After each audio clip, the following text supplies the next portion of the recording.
One simple trick to control your emotions and help them fuel you for your fire. I wanted to record this outside and it seemed like a great idea, but it's cold and it's windy, and probably before the end of the video I'll accidentally set myself on fire. So if that happens, please share it with the world. I want to see, want to make sure that everyone sees my demise. There's one simple thing that you have to ask yourself if you're in the throes of your emotion.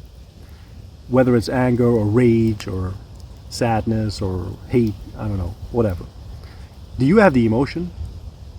Or does the emotion have you? And that's a monumental difference.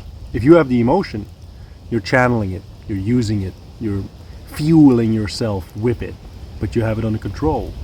You are not under its control, which is the opposite. Like if it has you, if you basically became rage, or you become anger, or you can't control yourself, you start doing stupid things, only thinking with your lizard brain, just focusing on either fighting or fleeing.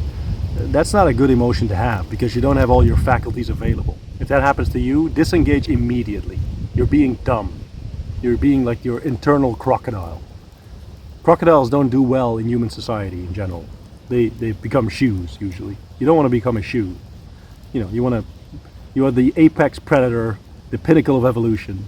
Use whatever faculties you have. Make sure that if you become the emotion that you're feeling, disengage until you're calm, you're calmed down enough, and then use the emotion to fuel you. But make sure that you have the emotion. It doesn't have you. If you like this video, make sure you subscribe to the channel and click on the little bell. It helps with the algorithm. And check out these other two videos that I made for you. You're gonna love them.